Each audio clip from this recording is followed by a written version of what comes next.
Hello my fellow truth seekers, patriots, and New World Order exposers. Today I want to expound on my film and really prove without any shadow of a doubt what I said in it, because some of the zeitgeist defenders are still loyal to this new age that's being promulgated. Besides the fact that we traced it all to H.P. Blavatsky, Bailey, Theosophy, the UN, New Age religion, and Freemasonry, there's still those who embrace the New Age and this false hope of a utopia that's being waved in the face of the sheeple if they will only abandon Christianity and embrace the New Age religion and the New World Order, which was spoke of by Lucius Trust recently and in many other occult works. Before we begin, let me just say that all of the zeitgeist movement is kicked out of the anti-New World Order movement because you've been deceived by the New World Order and we don't want the whole movement infected. So if you must, go spread your New Age theosophical esoteric doctrine somewhere else, but don't make it sound like you're against the New World Order, because that is what they're pushing too. Now, Dr. James H. Billington of Oxford, in his book Fire in the Minds of Men, page 3, said this, quote, "This book seeks to trace the origins of the faith, perhaps the faith of our time. Modern revolutionaries are believers, no less committed and intense than were the Christians or the Muslims of an earlier era. What is new is this belief that a perfect secular order will emerge from a forcible overthrow of traditional authority." Unquote. The late Bill Cooper, who was perhaps the leading expert on the New World Order but was murdered, says this, quote, "Nothing perfect will ever emerge from the minds of imperfect men, and no men will ever be ruled by other imperfect men in any kind of a utopian order." Unquote. I tell you, if Cooper was still alive, Peter Joseph and Zeitgeist and all of these other fake, controlled New World Order researchers would have been exposed already, but we must pick up the torch where it was dropped. As far back as 1927, Freemason W.L. Wilmhurst saw the dawning of the Aquarian Age as the fulfillment of the Great Plan. In The Meaning of Masonry, page 4, he writes, quote, "In this new Aquarian age, when many individuals and groups are working in various ways for the eventual restoration of the mysteries, an increasing number of aspirants are beginning to recognize that Freemasonry may well be the vehicle for this achievement." Unquote. Now, what should raise the eyebrow of the anti-New World Order movement is the fact that supposed truth seekers promote this great plan of the Aquarian age led by the Freemasons and the elite. Ladies and gentlemen, this is very, very dangerous stuff. Now, the top New Age advocate who is associated with the United Nations, Benjamin Creme, writes, quote, "The new religion will manifest, for instance, through organizations like Masonry. In Freemasonry is embedded the core of the secret heart of the occult mysteries, wrapped up on number, metaphor, and symbol." Steve Bonta said this in New Age Roots, quote, "Beginning in 1959, Creme was contacted by one of the Ascended Masters who told him he had a mission to perform for the advancement of the Master's plan for humanity. Creme was instructed to prepare the way for the coming of the Lord Maitreya, a Master who would assume human form and begin preparing humanity for the advent of the Age of Aquarius." Sounds a lot like Jordan Maxwell's experience when he swore he would do their will. So again, all of you New Age Zeitgeist defenders are kicked out of the anti-New World Order movement. You've been deceived by the New World Order, and you work for them. We don't want you in the movement anymore. Now, the reason why these changes are necessary was explained by Manly P. Hall, who was the leading authority on esotericism and who was Masonry's greatest philosopher. Also, a good friend of Jordan Maxwell's, one of Zeitgeist's main sources. Now, Hall stated, quote, "The time has not yet arrived when the average man is strong enough or wise enough to rule himself."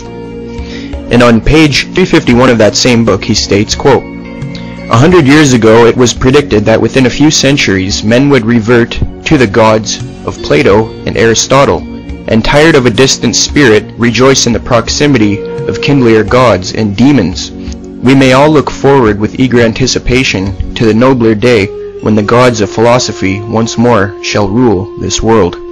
Remember the top New Age spiritist, David Spangler?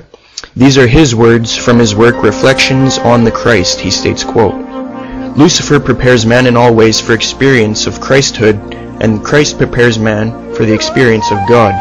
But the light that reveals to us the presence of the Christ Again, I must stress this, he's not talking about Jesus, he's talking about this new false prophet from Revelation.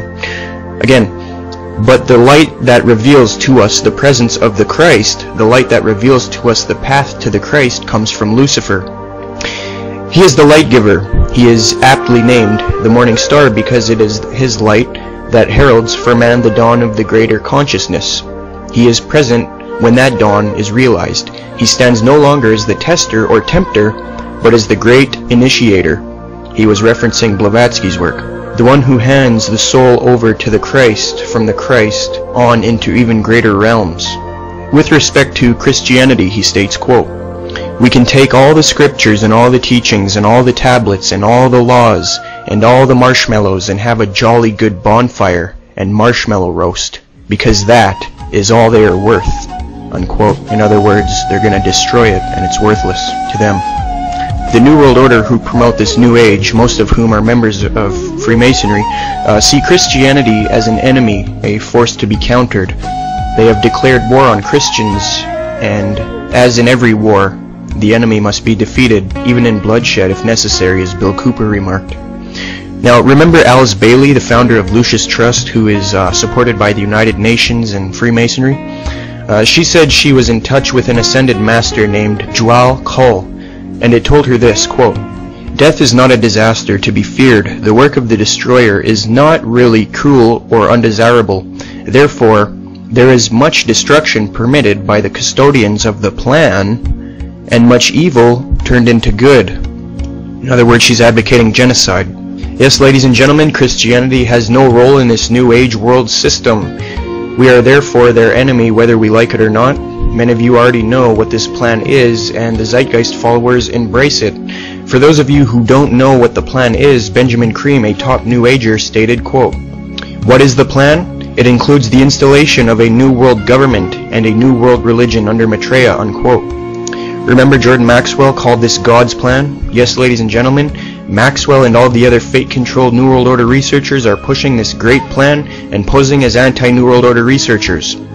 Those of you who embrace this are kicked out of the anti-New World Order movement from here on out. We will not have you infiltrating it any further.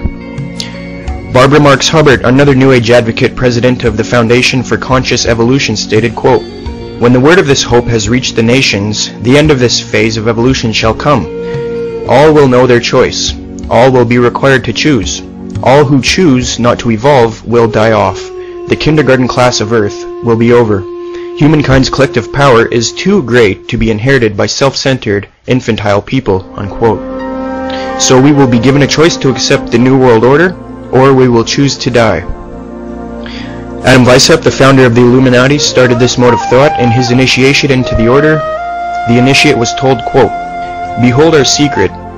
If in order to destroy Christianity, all religion, we have pretended to have the sole true religion, remember that the end justifies the means, and the wise ought to take all the means to do good, which the wicked take to do evil. This can be done in no other way but by secret associations, which will by degrees and in silence possess themselves of the government of the states, and make use of these means for this purpose which the wicked use for attaining base ends."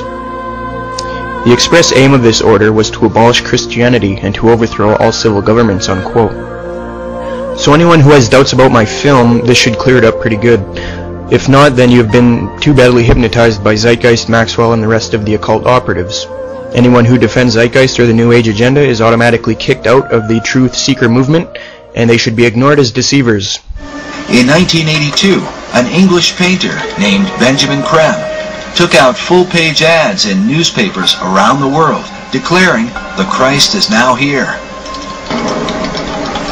For more than 20 years now, Creme has traveled the world, telling all nations that the Christ, whom he calls Maitreya, is about to appear.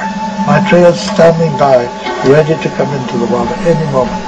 We caught up with Mr. Creme in August of 2006, as he had just come from speaking to an independent group at the United Nations. He had this to say to America. It's the duty of the American people to respond to Maitreya and to accept their destiny.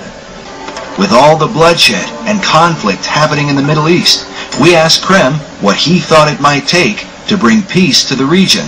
I've always said it will take Maitreya to solve it. Krem says the solution is the universal Christ, which he claims is awaited by all religions. Maitreya is the name of Maitreya Buddha. All the religions are awaiting him.